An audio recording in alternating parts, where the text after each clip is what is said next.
E aí, pessoal, tudo bem com vocês? Eu sou o Marquinhos do sítio Santa Cecília, tô tudo suado aqui. Pense no calor que tá hoje, de tarde ainda tá calor. E no vídeo de hoje, pessoal, vamos falar sobre como ganhar dinheiro na roça, como ganhar dinheiro no sítio pequeno. Vai ter uma conversa aqui na nossa horta, vamos relembrar alguns momentos aí do ano, falar esses assuntos aí sobre ter lucro no sítio, ter lucro na roça, como viver no sítio. E, apesar de eu ter 35 anos e sempre morar aqui no sítio, a gente sempre trabalhou em família. E a partir de setembro do ano passado, né, fazem agora 1 ano e 4 meses, eu com a minha esposa, a gente se separou da parte do meu pai, né? Então eu e a minha esposa agora a gente tem o nosso negócio próprio aí, dentro desse 1 ano e 4 meses aí. Então eu vou falar para vocês também a minha experiência nesse tempo, o que eu entendi sobre ganhar dinheiro no sítio, sobre ter lucro no sítio, sobre como ganhar dinheiro com sítio pequeno, como viver na roça, né, como é a vida na roça. E vou falar para vocês as ideias de negócio que eu tenho aí para quem vai morar no sítio, para quem vai morar na roça e para quem quer ganhar dinheiro com o sítio. Pessoal, a primeira coisa para você ganhar dinheiro na roça, para você ter uma boa vida na roça, para você fazer dinheiro no seu sítio, na sua chácara, no seu sítio pequeno, é a horta. A horta é uma coisa que exige dedicação sua, é claro, né? Como eu sempre falo nos vídeos, eu mostro a realidade, então tem época do ano que você vai ter uma produção espetacular, tem época do ano que às vezes a produção vai ser um pouco menor, mas você vai conseguir produzir o ano inteiro, né? Tem várias formas de você estar vendendo seus produtos, né? Tem várias hortaliças para vocês poder estar produzindo, né? Aqui a gente tem a pimenta, tem 4 tipos de alface, tem um pouco de almeirão, de chicória, tem feijão vagem, ali para cima tem jiló, tem mamão, né? Ali na horta do meu pai tem um pouco de couve, um pouco de repolho, eu plantei um pouco de repolho aqui também. Tem o milho, aquele milho é para tirar semente, mas você pode estar plantando milho aí para produzir milho verde. A gente produz abobrinha, quiabo, comecei com plantio de mamão agora também. Então são várias atividades, várias hortaliças, vários frutos, legumes aí que você pode estar produzindo no seu sítio, na sua chácara, no seu sítio pequeno, para você ter uma boa vida na roça. Eu acho muito importante a horta porque te dá retorno rápido, né? Você planta dentro de 30, 40 dias, 45 dias já está colhendo, né? Por ser uma produção diversificada, você vai fazer dinheiro ali todo dia, toda semana, né? Vai estar fazendo venda. Não precisa de muito investimento, como eu sempre falo aqui nos vídeos. A horta minha aqui, eu comecei do nada, né? Eu só uso uma enxada e um regador que eu tenho e tenho conseguido produzir o ano inteiro. Comecei em abril, a gente está em dezembro e nunca passou um mês sem eu colher nada aqui, né? Então, às vezes o alface, que é um pouco mais delicado, tem época que um pé dá um pacote, tem época que 3, 4 pés dá um pacote, mas sempre está produzindo. E se você quer aprender a produzir em pequeno ou grande espaço, se você quer aprender a ganhar dinheiro com horta, quer aprender a ter uma horta lucrativa, a gente tem o nosso curso Horta Lucrativa, onde eu te ensino tudo que você precisa saber sobre horta. O preparo do solo, como fazer o canteiro, como escolher as hortaliças que você vai plantar, como colher, como vender, controle de pragas e doenças, a parte de irrigação, como produzir no inverno, como produzir no verão, né? E é um curso completo, de um jeito simples, qualquer pessoa pode entender, qualquer pessoa pode pôr em prática. O link do curso está aqui na descrição do vídeo. Então você clica no link, você vai lá ver as aulas que você vai ter, são mais de 40 aulas, tem aulas bônus, né? Você vai ter uma mentoria comigo por 1 ano no grupo de WhatsApp para me tirar suas dúvidas em tempo real e estar te orientando da melhor forma possível. E tem um super desconto para esse mês. Então você vai clicar no botãozinho do WhatsApp que vai aparecer depois que você abriu o link do curso. Ele fica até meio piscando assim, ó, verdinho, para você falar com a nossa equipe e pedir o seu desconto e está realizando esse investimento que é super seguro e confiável, né? A plataforma segura e confiável, não tem perigo nenhum.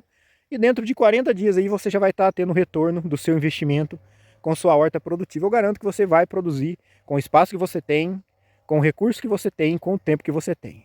Beleza? Link aqui na descrição.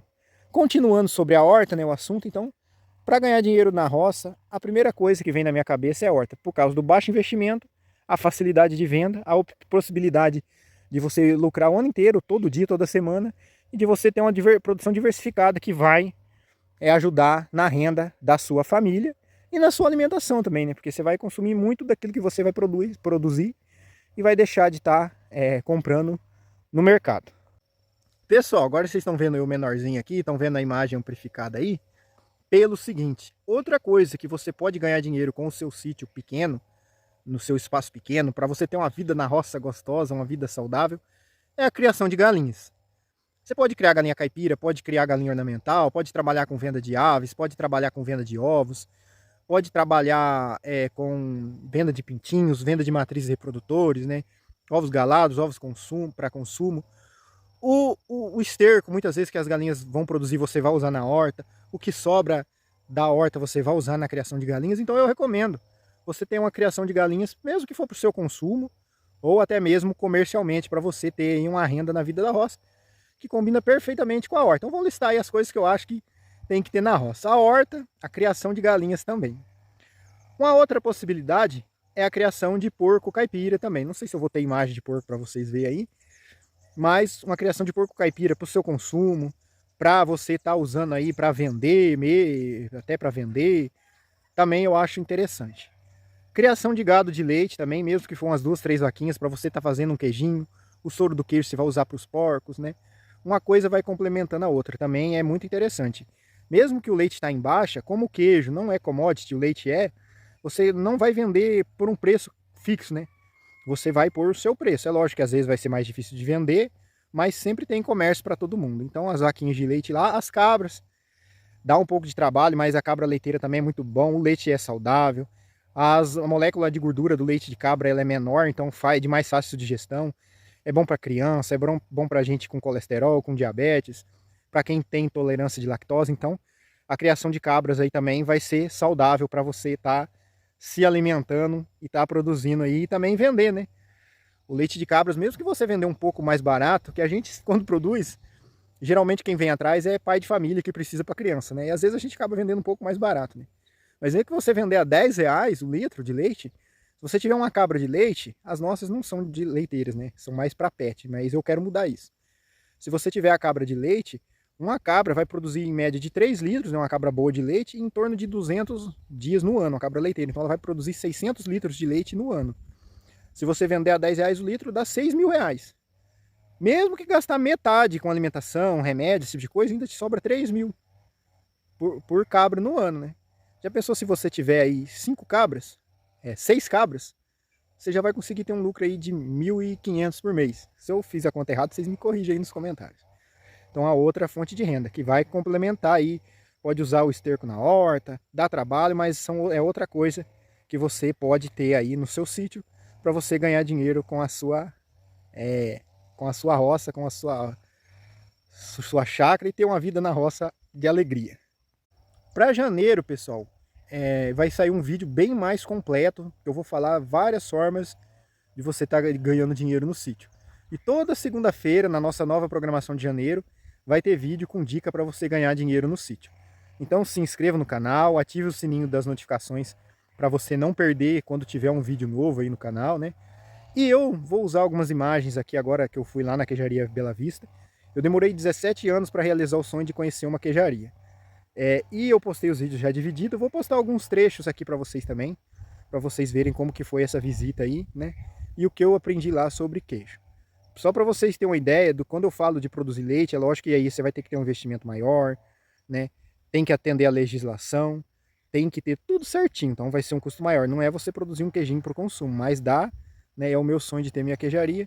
Então vou deixar vocês aí com algumas informações sobre a queijaria, para ver esse passeio, a degustação de queijo que eu fiz lá, né? Vou mostrar um pouquinho as vaquinhas também. E aí no final do vídeo aqui eu volto para a gente conversar mais um pouco. História da queijaria que eu vou falar para você. Eu sou cirurgião dentista em Ourinhos, eu tenho 35 anos de formado. Eu nunca sonhei em fazer queijo na minha vida. O que eu fiz? Eu comprei essa propriedade em 2013, 2014 e comecei a fazer atividade do leite.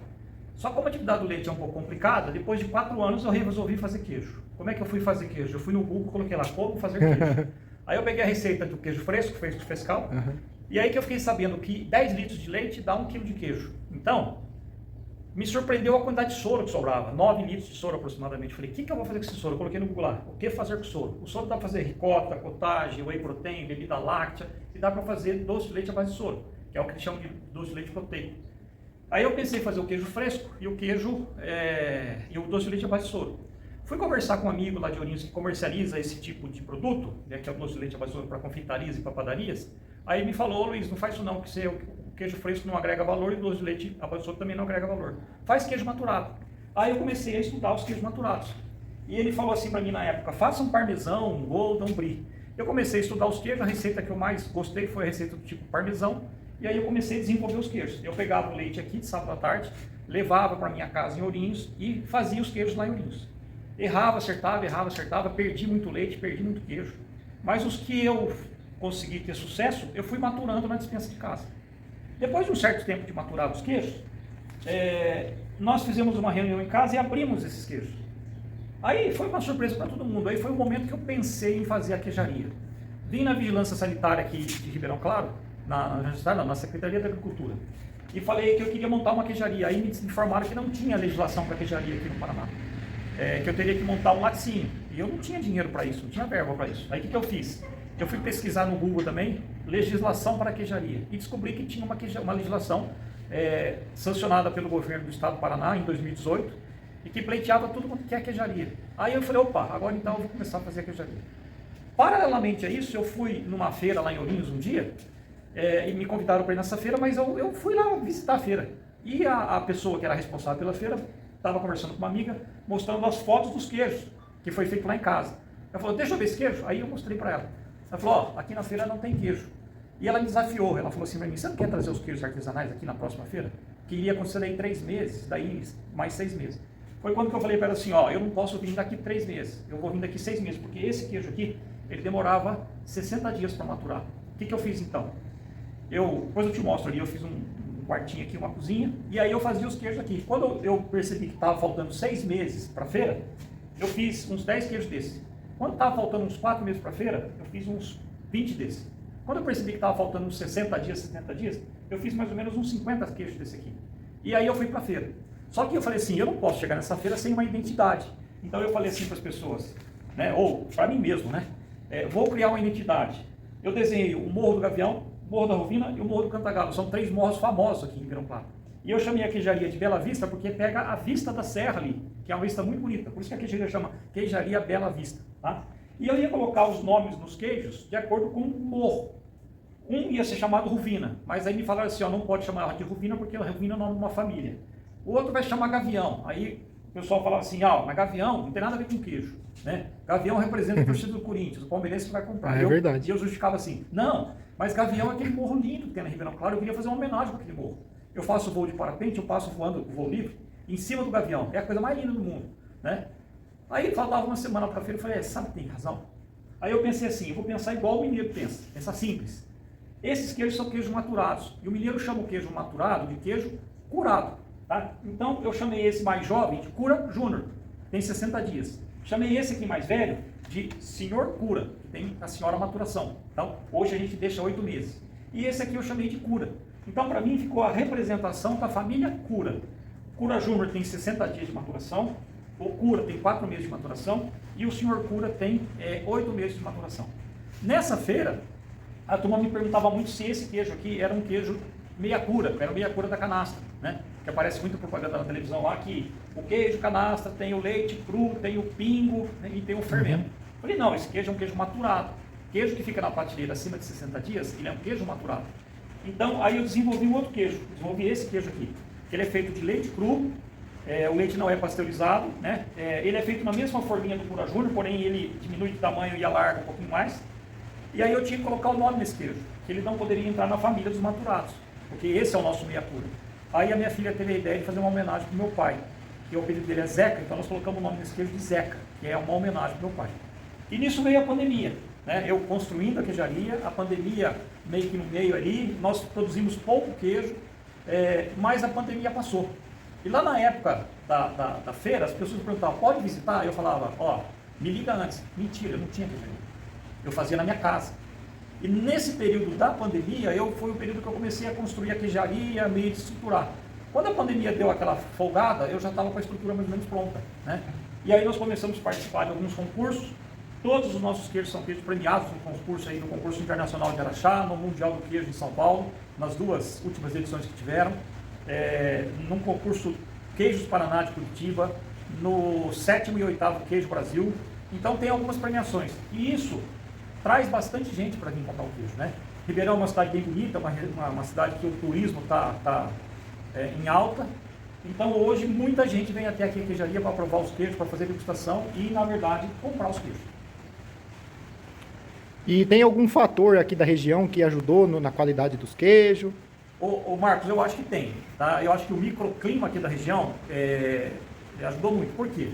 Porque como nós estamos aqui na serra, nós estamos tangenciando a serra, essa serra de Ribeirão Claro, toda a umidade da represa, isso é incrível, todo dia de manhã tem isso. As nuvens ficam mais baixas e elas param na serra. Então essa região tem uma umidade relativa do ar melhor e, consequentemente, uma temperatura também melhor. Por quê? Porque a incidência do sol não é tão intensa na manhã, né? Eu no começo não sabia disso. Aí, quando eu comecei a dormir por aqui, ir embora para Ourinhos de madrugada, bem cedo, normalmente das 6 da manhã até as 10 da manhã tem essas nuvens paradas aqui no contexto da serra. Isso é muito interessante. E quantos litros de leite vai para render cada queijo desse? Ó, esse aqui é um queijo de aproximadamente 1 kg. São 10 litros para fazer esse queijo. Esse é um queijo de aproximadamente 3 quilos. São 30 litros de leite para fazer um queijo desse. E esse aqui, que é o maior, tá? Que é de 5 quilos, ele precisa de 50 litros de leite. Tanto é verdade que a nossa panela que processa 300 litros, ele dá somente 6 queijos desse aqui. E a raça das vacas determina Então, alguma coisa? Determina. Só que a gente usa o leite das Jersey. Por quê? Porque é um leite mais gorduroso, é um leite que tem mais sólidos. Como eu comecei a padronizar fazer com leite de Jersey, eu mantive com leite das Jersey. E produz só esses queijos ou tem mais algum outro derivado que o senhor produz? Não, só esses Só queijos. os queijos. O soro hoje que sobra como resíduo, a gente dá para as bezerras que saem da amamentação. Daí essas bezerras recebem quanto tempo esse soro? Até quase que prenhar. Ah, sim, e não dá nenhum problema? Não, porque o soro é hiperproteico. Né? Tanto é verdade que você faz o whey protein do soro do leite. E o sal, ele vai no leite ou ele vai na massa depois? Não, ele esses queijos nossos, eles são salgados em salmoura. Eu te mostro ali na hora da produção. Marco, é a sala de produção de queijo. Essa panela, aquela panela que eu te falei que tem 300 litros de leite, que comporta 300 litros de leite, e aí ela é feita todo o processo. Então a Andréia coloca o leite aí, alguns queijos o leite é pasteurizado, sobe a temperatura de 65 graus, depois ele baixa para 38. Aí que ela coloca o fermento e aí que ela coloca o coalho, tá? E aí o queijo é feito aqui. Então o que é feito? É feita a fragmentação da massa, é feita toda a mexedura da massa. Essa mexedura da massa é importantíssima, por quê? Porque vai depender do movimento leve, circular e constante. E os flocos do queijo não pode ser muito irregular, tem que ser mais ou menos homogêneo.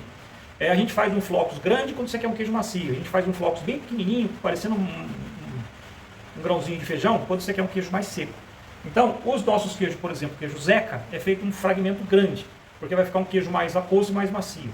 O Cura Júnior e o Cura, a gente faz parecendo um caroço de azeitona, ou uma azeitona. E o Sr. Cura a gente fragmenta bem ele, para ficar bem pequenininho, porque a gente quer tirar mais soro, quer dar um queijo mais seco. E aí vai ter a mexedura da massa que vai variar o tempo e a temperatura. E tem algum teste que faz no leite antes de fazer os queijos? Tem sim. Você faz teste de acidose do leite, né? E a gente também tem o teste que é feito, a análise do leite pelo laticínio. Toda vez que ele vem pegar o leite, coleta ali. Então ainda vai leite para o laticínio? Vai. A nossa produção agora está em torno de 1.000 litros, mais ou menos, 900 mil litros. A gente processa 300 litros de leite aqui na queijaria e o restante vai para o laticínio. Agora eu vou aumentar a produção, inclusive eu vou ampliar essa sala de produção para poder aumentar a produção. Esse recipiente é o recipiente de salmoura que você perguntou. O que vai acontecer? O queijo sai lá da sala de produção e aí ele fica aqui nessa salmoura. Tem queijo que fica 2 horas, tem queijo que fica 8 horas, tem queijo que fica um dia todo e tem queijo que fica 2 dias.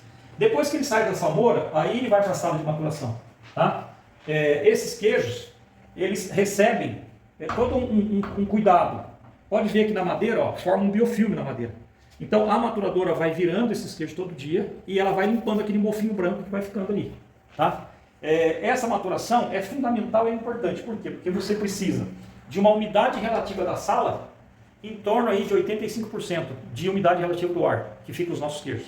A temperatura, a gente controla essa temperatura em torno aí de 18 a 20 graus. Né? Aquela pergunta que você falou da região em si, essa questão da umidade relativa da represa, mais as nuvens aqui sempre tem uma temperatura menor dentro da nossa micro-região. Isso favorece muito para os queijos. Tem queijos nossos que vai ficar a maturação júnior 2 meses, o Cura, ele matura durante 4 meses, e aqui lá no fundo ó, é o Sr. Cura, ele vai maturar por 8 meses. Nós identificamos os lotes, com aquelas plaquinhas, você está vendo? Está marcado o número do lote, é feito um registro numa planilha, o dia que fabricou, quantos leites utilizou, litros ele utilizou, aí quantos queijinhos deu daquela produção, e a gente marca isso aí para ter rastreabilidade dos queijos. Depois da maturação, aí sim, eles vão lá para frente, que é a sala de embalagem. Tem algum tipo de madeira específico que é usado aí? Não, você pode usar diversas madeiras, tá? Nós usamos pinos, só que quando nós fizemos esses pinos, nós lixamos a madeira, nós tratamos ela no soro e depois nós colocamos um impermeabilizante nela, que é esse impermeabilizante que você usa para tábuas de carne, entendeu? Que é um impermeabilizante próprio para isso. Tá? Mas no meio artesanal, tem várias madeiras que podem ser utilizadas. E que nem a questão do fungo, o senhor falou que limpa. Eu já vi queijo que precisa daquele fungo. Por que tem essa diferença? O senhor Então, os franceses gostam muito de queijo mofado. Tanto é verdade que o Zeca nosso tem aquele mofo branco, que é o mofo do Brie, que é o mofo do Geltricho. Aquele a gente faz a maturação em gradil de inox. Depois ali com o queijo eu te falo isso aí, eu te mostro aí. Agora, esses queijos, nós tivemos o cuidado de limpar mais ele, porque a gente quer um queijo com uma aparência um pouco melhor, porque o brasileiro é meio enjoado para essa situação. Tanto é verdade que eu recebi há uns 2 anos, 3 anos atrás aqui, a visita de um francês, né? Ele ficou bravo comigo, porque ele falava que eu não precisava limpar tanto queijo, que eu poderia deixar o mofo ali desenvolver naturalmente. Esse mofo ele se desenvolve naturalmente, não precisa pôr nada ali. O do Zeca a gente coloca, é um Geltricho, a gente inocula. Tá? Agora esses do Cura Júnior, do Sr. Cura e Cura não, esse é natural. E aí todo dia limpa e vira? Todo dia, todo dia. Tá bom. Aqui, Marcos, são os queijos que a gente usa para comercialização, né? E para embalagem. O queijo, depois de limpo, ele é embalado num plástico a vácuo, aí a gente coloca o selo de identificação, o rótulo de identificação, com o nome do queijo, data de fabricação e data de validade, com todos os esquemas nutricionais aqui, tá? Nós tomamos um cuidado para fazer uma embalagem assim, mais artesanal mesmo possível, sabe? Para dar uma característica mesmo de queijo artesanal, tá? O queijo Cura Júnior, a gente faz ele inteiro ou fracionado ao meio. Já os queijos maiores, que é o Cura e o Sr. Cura, normalmente a gente fraciona em pedaços menores, tá? Porque são queijos muito grandes, então a gente faz com frações menores. O Zeca, normalmente ele é embalado num filme plástico, também recebe a identificação, e aí a gente guarda ele em geladeira. Esses aqui, embalado a vácuo assim, pode ficar no ambiente natural, desde que seja um ambiente com uma temperatura não alta, tá? Temperatura em torno de uns 20 graus, aí tá tranquilo. Então quem comprar pode deixar na geladeira, ou dependendo pode deixar fora? Pode também, não tem problema não. A senhora pode aparecer no vídeo? Como que é o nome da senhora? A senhora trabalha aqui quanto tempo? 1 ano e 6 meses. E a senhora gosta de... A gente mexe com ele até uns 20 anos. Ah, sim. Isso que a senhora está fazendo é para a higiene das tetas? Sim.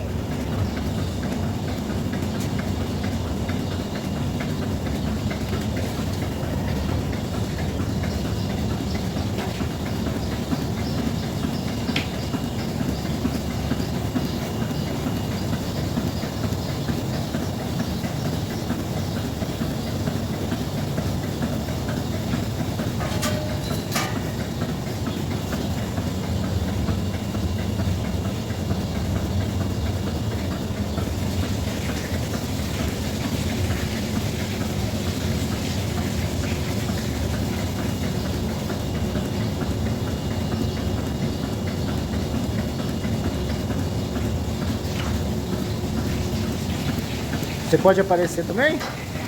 Pode? Como que é seu nome? Oi, Vitória. Quantos anos você tem? 10. Você ajuda aqui também? No final de semana, feriado, eu sempre tô aqui. Ah, tá certo.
Quando termina, ele já sai sozinho? Sai. Ah, Automático.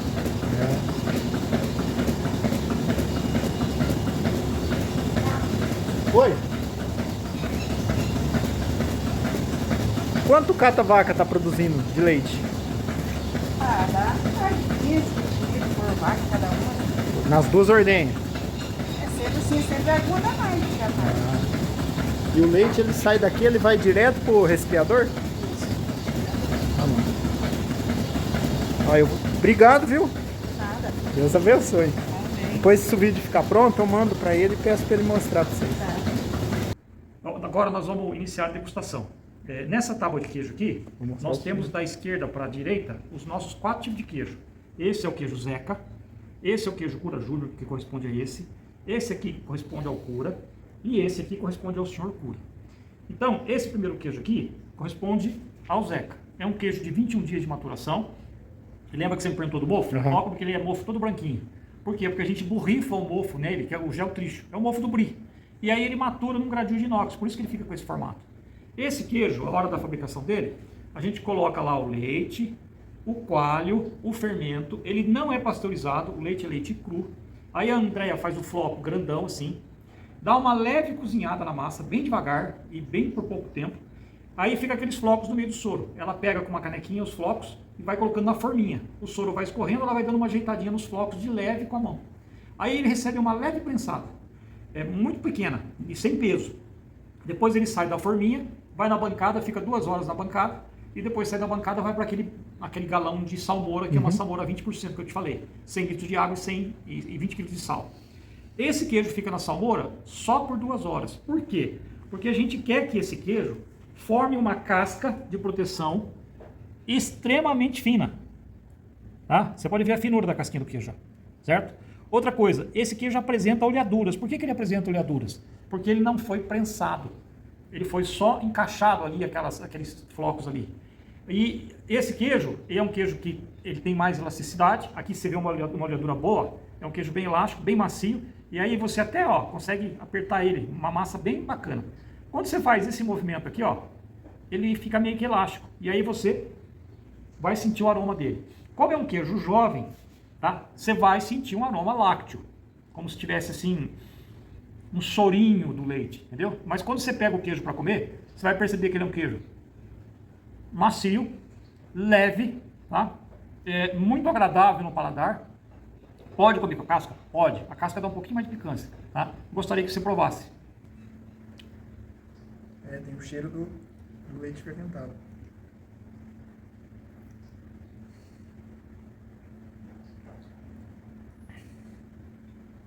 Ele é bem suave, né? Bem suave. Bem suave, gostoso.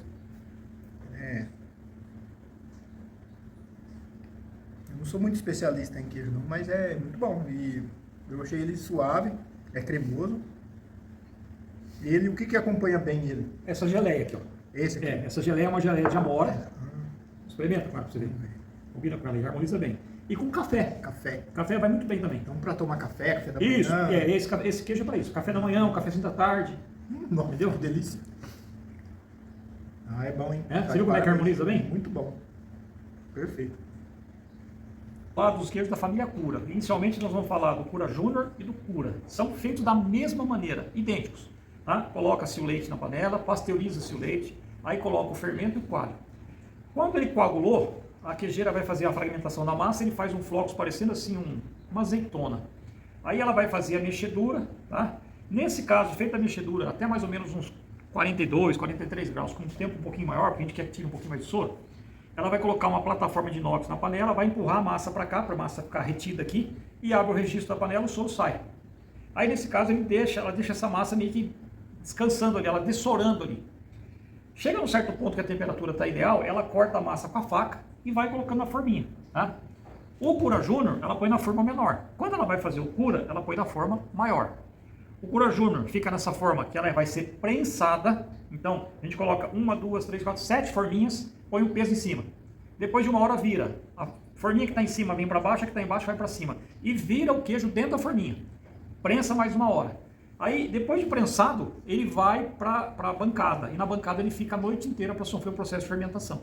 No outro dia, é que ela tira da forma, faz a toalete cortando os excessos que tem, dá uma limpada nele para ele ficar com um aspecto melhor, e aí ela coloca na salga. O Cura Júnior fica 8 horas na salga e o Cura fica 1 dia na salga. Tá? A salmoura é a mesma, é a salmoura com 20% de sal diluído em água. Tá? O que nós queremos desses dois queijos? Nós queremos um queijo com uma textura um pouco mais homogênea. Você pode ver que às vezes ela não tem oleaduras. Tá? Pode acontecer oleaduras quando aparece uma bactéria do tipo propiônica, que é a bactéria do Gouda, mas esse aqui não. Então nós queremos um queijinho um pouquinho mais consistente, tá? Uma massa mais homogênea. Então quando você quebra, ó, pode ver que ele quebra, ó. Ele não é tão elástico quanto o Cura Júnior, tá? E aí você vai cheirar. Então esse queijo aqui, ó, ele já não tem muito o cheiro de soro de leite. Por quê? Porque matura por 60 dias e nós dessoramos mais. Segunda outra coisa, ó, ele já começa a lembrar um doçor, começa a lembrar assim um frutado, né? Você pode sentir um aroma meio que de abacaxi, um aroma meio que de tangerina. E quando você coloca na boca, a massa é mais consistente, mas não é tão macia como o Cura Júnior, mas ela tem um doçor melhor, ela tem um açúcar melhor, entendeu? E no finalzinho você sente um pouquinho do cítrico dele, como se fosse uma fruta. Agora convido você a degustar.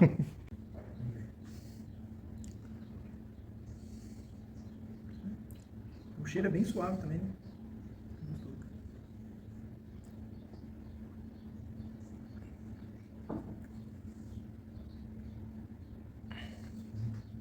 Muito gostoso também.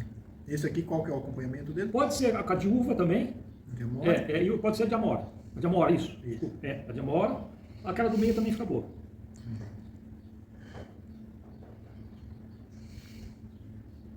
É muito bom. Você vê a diferença também da combinação, né, com o queijo anterior que você fez, né? Aquele lá parece que ficou mais docinho. Esse já é um pouco mais... porque o queijo já é doce. E é gostoso. Eu não tenho muita experiência assim em queijo. Eu achava que às vezes ia ser mais Experiência boa é forte. provar, é comer o queijo. Quanto mais, melhor. Mas é muito bom.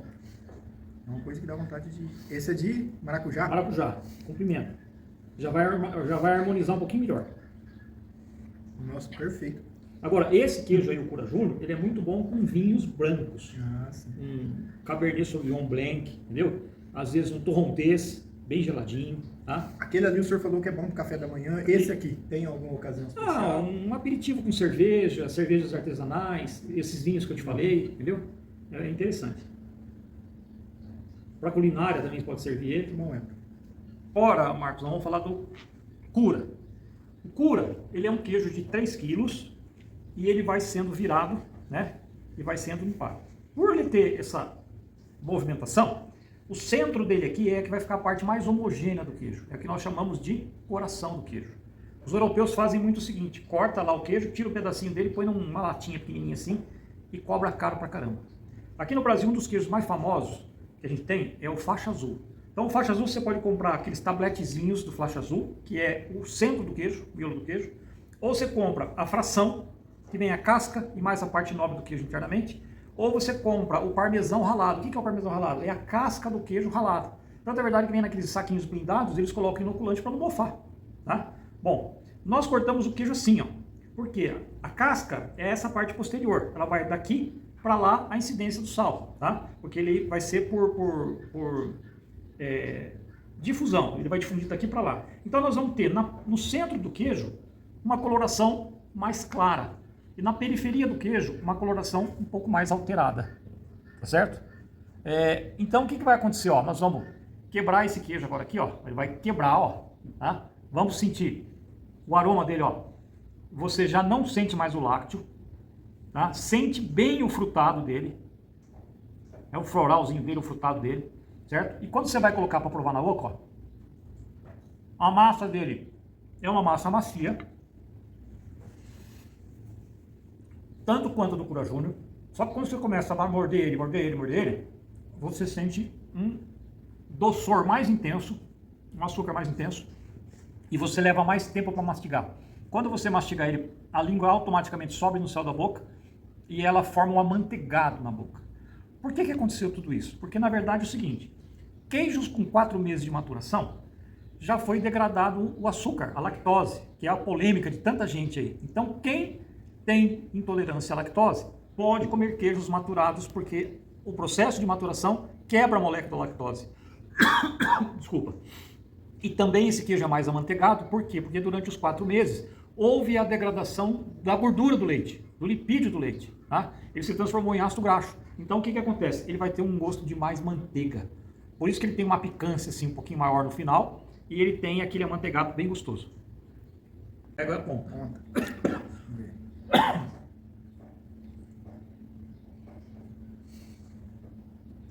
Esse é com a geleia de maracujá. É bom, hein?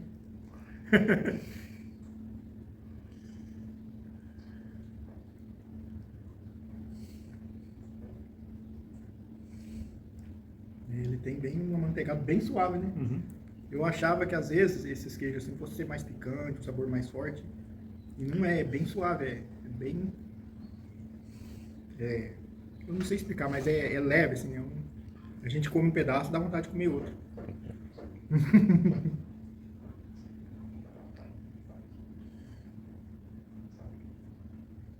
Esse aqui, ele, cada um a gente tá falando, né? Esse aqui, ele, pra que ocasião que ele é especial? Então, porque queijo você coloca na mesa como aperitivo ou na culinária, né? Ele vai muito bem para você gratinar em uma massa, apesar que você vai ver que o senhor cura é mais indicado para isso, tá? Mas ele assim, você fazer uma tábua de frios, uma tábua de queijos e colocar ele para degustação, um vinho, pode ser um vinho branco, mas assim, ó, um vinho tinto suave, tipo um Carmener, que é um vinho, uma uva mais suave, ele vai muito bem, tá? Agora o gostoso do mundo do queijo é que você pode tentar harmonizar queijo com tudo. Queijo com pinga, queijo com cerveja, queijo com vinho, queijo com cerveja artesanal, queijo com geleia, e você vai provando, você nunca chega a uma conclusão. A única coisa que é bom é que você come. Uma vez eu fiz, você chegou a tomar daquele licor de jabuticaba que eu fiz? Tomei. Eu fiz o queijo fresco. Uhum. Aí ele ficou na geladeira lá e foi madurando lá na geladeira, aí ficou tipo um parmesão. Acho que tinha uns 4 meses também lá na geladeira. Aí eu fiz o licor de jabuticaba. Aí a gente comia um pedacinho do queijo e o licor de jabuticaba. Fica muito bom. Vou falar desse aqui. Agora nós vamos falar desse queijo aqui, que é o Senhor Cura. É um queijo de 5 quilos e que ele sofre uma maturação por 8 meses. O que vai acontecer? Na hora que a gente vai colocar lá na panela, põe um fermento que resiste mais a temperatura alta, que é um termófilo, e aí a Andréia, na hora de fazer a fragmentação da massa, faz a fermentação bem homogênea, parecido um grãozinho de feijão. Por quê? Porque a gente quer dessorar o máximo possível esse queijo, deixar um queijo seco, tá? Não necessariamente um queijo duro, mas um queijo seco. E você vai entender o porquê no final. Aí, ela faz o cozimento, chega até uma temperatura de 50 graus, 52 graus, demora mais, e aí, chegou no ponto, na temperatura certa, no tempo certo, ela coloca aquela plataforma, puxa a massa para cá, solta o soro. E aí, nesse momento, ela já coloca uma prensa em cima. Para quê? Para fazer pressão e tirar mais soro ainda. Depois que chegou no ponto de informar, ela corta o queijo e forma uma forma maior. Se esse queijo tem 5 kg de peso, ele vai receber um peso inicial de 20 kg em cima. Depois de uma hora, vira o queijo dentro da forma e troca. A forma de baixo vai para cima, de cima vai para baixo. Coloca mais 20 kg em cima, ou seja, 40 kg total. Fica mais uma hora prensado, tá? Para dessorar mesmo. E aí depois ele fica na bancada descansando a noite inteira. Esse queijo é feito normalmente na sexta-feira, porque depois ele entra na salga, ele vai precisar de 2 dias de salga. Então fica sábado, domingo, depois ele sai só na segunda-feira. E aí vai para maturação e fica 8 meses de maturação. Então é um queijo que você não corta. É um queijo que normalmente você lasca ele. Tá? Você vai meio que lascando ele vai meio que quebrando assim, ó. Tanto é verdade que se você fizer esse movimento aqui, ó, quer ver? Ó, olha o que vai acontecer com esse queijo. Ele vai, deixa eu pegar outro pedacinho aqui. Ele vai meio que esfarelar, ó, esse consegui. Ó, ele vai meio que esfarelar. Por que ele aconteceu isso aqui? Porque ele é um queijo mais cristalizado e mais seco, tá? Então, vamos ver um negócio. Se eu quebro ele, eu estou liberando o aroma dele. Estou sentindo já uma picância, estou sentindo o aroma mais intenso, tá? Ele é bem marcante. Quando eu coloco na boca, é um queijo mais seco que os outros? É, mas não é tão duro. É mais duro, mas é seco. Automaticamente, a nossa boca vai salivando e vai formando uma pasta desse queijo junto com a saliva. E aí ele começa a liberar os aromas dele, né? A picância dele, e ele começa a marcar mais as papilas das línguas, da nossa língua. O interessante é que você sente um crack na boca. Todo mundo pensa que isso é açúcar. Não é açúcar, isso é tirosina. A tirosina é um aminoácido que é liberado da proteína do leite. Então, imagina um colar de pérolas. O colar de pérolas corresponderia a uma proteína. Cada pérola é um aminoácido. Então, A tirosina seria uma pérola. E quando você mastiga, você está sentindo essa tirosina aí, que é o aminoácido do bom humor, é o aminoácido da alegria. Então a turma fala que comer queijos maturados, né, ele traz isso. Por isso que um queijo cristalizado, um parmesão verdadeiramente, ele tem que ter no mínimo 6 meses de maturação para poder cristalizar, senão ele não cristaliza. Por isso que o tamanho dele é grande, certo? Aí você pega um queijo, por exemplo, um Gana Padano, um Reggiano Padano, que tem lá 20 quilos. São queijos que maturam 2 anos, 3 anos. E aí ele tem uma cristalização maior. A cristalização depende da proteína, tá? Lógico que esse queijo já degradou o açúcar, já degradou a gordura e já degradou também a proteína, tá certo? Por isso que ele é mais cristalizado. Por isso que quando eu fui aprender, eu fui estudar, me falavam assim, ó, você tem que deixar no mínimo 6 meses de maturação o queijo maior, para cristalizar. Eu não sabia o que era, mas deixava. Aí quando eu comecei a entender, eu comecei a deixar esse queijo por 8 meses de maturação. Para quê? Para ele cristalizar mais, tá? Eu tenho certeza que você vai me perguntar o seguinte, e que ele harmoniza com o quê? Quando você fazer na tua casa lá uma massa, uma lasanha, uma macarronada simples qualquer, pega um pedaço desse queijo e rala na hora assim, ó, põe em cima da massa, com temperatura. Ele vai soltar um aroma que você vai sentir mais fome, tá? Então, você ralar o queijo na hora é a mesma coisa que você quebrar ele para ele liberar o aroma na hora. Eu não sou fresco, entendeu? Mas assim, é diferente quando você vai num restaurante, você pede, por favor, um queijinho, o cara te dá um potinho, um pouquinho de queijo todo enralado, que não é um parmesão, às vezes aquilo lá é uma mussarela, tá? Um restaurante bom, ele vai pegar esse queijo, ele vai ralar para você no prato na hora ali, entendeu? E eu tenho certeza que você vai até comer mais, porque realmente ele exacerba o sabor da comida aí.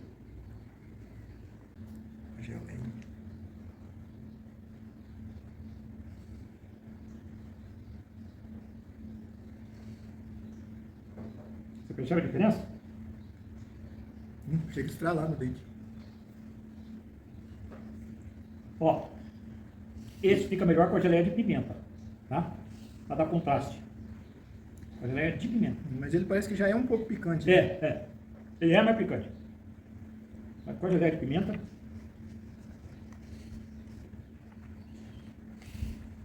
Você com certeza você come mais. Ah, é bom, hein?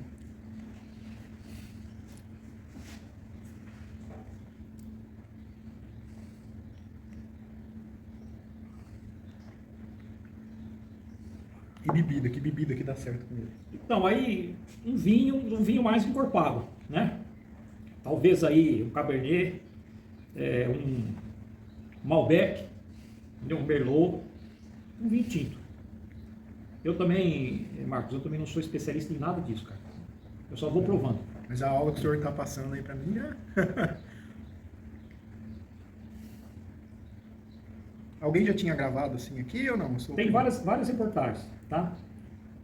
O Arão Dias ali de Santa Teodosia fez reportagem. A TV Paraná, tivemos 2 reportagens da TV Paraná. Uma sobre turismo e uma sobre a questão de escolas também, que envolve turismo junto, né? Que mais? E muitos youtubers, tem muitos youtubers que vêm fazer gravação. Teve um casalzinho que veio assim do nada de... chama... como o nome é? Peters. Tá aí, pessoal, vocês já me viram hoje, já viram como é que eu tô. E pra quem gosta das galinhas, eu postei um vídeo recente aí falando sobre as galinhas, porque que eu fiquei um tempo sumido sem mostrar as galinhas, né, pra vocês que acompanham o canal. Então esse vídeo aí foi para vocês terem inspirações, né, sobre como ganhar dinheiro na roça, ter a horta, ter a criação de galinhas, ter a criação de porco, de cabra, seja lá o que você gosta de fazer. E também esse vídeo ficou pra gente mostrar aí a visita na queijaria, né, o meu sonho realizado, essa retrospectiva de como foi o ano, né. Ah, tá faltando eu falar isso. Então vamos lá, o que eu aprendi nesse 1 ano e 4 meses aqui na roça, aqui no sítio, né, para poder estar passando informações para vocês. Primeira coisa, você tem que gerenciar a sua propriedade como se fosse uma empresa. É muito sério. Não é só produzir, vender, receber, gastar, investir, não é só isso. Você tem que ter um planejamento, tem que ter um fluxo de caixa, tem que ter controle do dinheiro que entra, do dinheiro que sai. Às vezes baixa o preço de uma coisa, você tem que aprender a cortar custos sem diminuir produção, né? Então é muito complexo. Eu quero estar ajudando vocês aí ao longo desse ano que vem aí pela frente, dessa nossa nova programação. Como eu já falei, para quem quer ter esse suporte aí em relação à horta, é só estar adquirindo o curso, o link está aqui na descrição do vídeo, né? O nosso curso sobre horta para você aprender a ter a sua produção. Vou mostrar mais sobre o manejo também, vão ter vários vídeos aí sobre horta também ao longo do ano do canal, então vale a pena se inscrever, ativar o sininho das notificações. Então é isso. ter planejamento. Antes de produzir, saiba como e onde vai vender, né, para não perder. Saiba quanto que você gasta para produzir, para se numa emergência você poder cortar custo sem ter uma redução tão grande na produção. Tenha sempre uma produção diversificada, porque às vezes quando uma coisa não está dando dinheiro, outra coisa tá, né? Por exemplo, esses dias eu fiquei alguns dias sem colher verdura, mas eu estou colhendo pimenta. Tem um pedaço lá que tem abobrinha. As galinhas, né? Eu não consegui cuidar da forma correta, então não estou tendo retorno das galinhas, mas estou tendo retorno da horta. Né? As vacas de leite, como eu sempre falei, você tem umas vaquinhas para você fazer um queijinho, para você vender, dá lucro. Aí você tem os porquinhos caipira que você vai usar o soro, né? Vai diminuir o gasto. O porco caipira ele funciona como se fosse uma poupança, né? Tem regiões que é mais valorizado, tem regiões que não. Mas só de você ter para o seu consumo, já vai diminuir o custo. Hoje a gente vai comprar carne, qualquer carne você vai comprar, o porco é um pouco mais barato, mas de boi principalmente é 30, 35, 40 reais o quilo. Porco às vezes 15, 20 reais o quilo, né? Então só de você ter na sua casa e deixar de comprar, além de você estar consumindo um produto de melhor qualidade, que você sabe como foi produzido, você ainda vai estar deixando de gastar. Então a gente tem que aprender que na roça, às vezes não é só você ganhar, é você deixar de gastar. Né? As galinhas têm um ovo, então se você soubesse programar e se gerenciar, né? Ter esse planejamento financeiro que eu falei, anotar tudo que você gasta, anotar tudo que você ganha, gerenciar o seu tempo para não dedicar tempo àquilo que às vezes não vai dar retorno, fazer pesquisa de mercado antes de produzir para saber o que você vai vender, né? E tudo isso vai te ajudar a ter uma estabilidade. E você se alimentando e produzindo bastante alimento para o seu próprio consumo, você vai deixar de gastar, né? O seu custo na cidade vai diminuir. Então, às vezes, você tem o sonho de viver no sítio, de ganhar dinheiro com um sítio pequeno. Se você, de repente, você produz um milho, um pouquinho de milho, um pouquinho de mandioca, a horta, um pouquinho de frango, um pouquinho de ovo, os porquinhos caipira, o leite com o queijo, olha bem, às vezes um pouquinho de feijão. Eu quero fazer experiência aqui com arroz sequeiro, que eu pedi um pouco de semente, o rapaz disse que vai me trazer, vamos ver se vai trazer mesmo, eu acho que sim. E já pensou? Você só vai comprar tipo sal e açúcar, farinha de trigo e produto de limpeza na cidade, então o seu custo vai lá embaixo, né? Então tem essa forma aí também, sem contar que você vai comer alimento saudável, a sua saúde vai melhorar. E se você vender, você souber agregar valor ao produto e vai poder vender por um preço mais caro. Tem mercado para todo mundo, né? Então não adianta você, às vezes um vende mais barato e você falar, não, eu vou vender, vai ser barato. De repente você consegue achar o cliente que vai te dar o devido valor ao produto. E quando você acha um cliente desse, se você valorizar ele, ele se torna fixo, você sempre vai ter para quem vender. E às vezes ter na internet para anunciar ajuda a vender bastante, saber divulgar o que você produz, tudo isso é muito importante. Então a gente tem que ficar atento a isso, né? Isso é o que eu tenho aprendido aí nesse 1 ano e meio. Você tem uma diversidade, uma coisa casear, digamos assim, com a outra, para uma ajudar a outra, e você gastar o menos possível fora, produzir com baixo custo, né? Agregar valor ao produto. Uma coisa que às vezes, vamos supor, alface, não tem como você agregar o valor ao produto, né? Mas assim, de repente você está vendendo na rua, na feira, vai ser um pouco mais barato. De repente, se você entregar nas casas, você pode vender um pouco mais caro, porque a pessoa vai ter a comodidade de receber na própria casa. Então, você tem várias formas aí de você estar valorizando o seu produto e fazer o que você gosta, né? Fazer aquilo que você ama, se dedicar, cuidar bem, não desanimar, não desistir. Esses dias no outro vídeo das galinhas eu falei quase desistir, né? E vão aparecer problemas, mas a gente tem que ter firme e colocar Deus em primeiro lugar, né?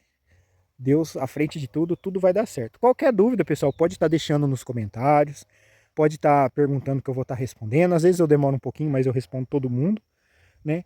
E sobre o curso, se você quer ter esse suporte aí para aprender a produzir hortaliças, o link do curso está na descrição do vídeo.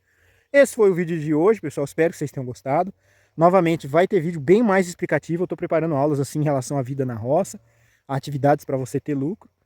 E aí, fica comigo, nesse ano vai ser muito divertido e muito aprendizado e muito vídeo também para a gente recordar os tempos antigos aí e ser feliz com a vida na roça, que eu acredito que o nicho do meu canal é isso, né?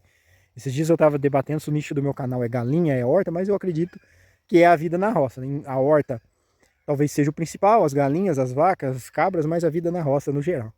Beleza, pessoal? Então, fiquem todos com Deus e até o próximo vídeo, se Deus quiser.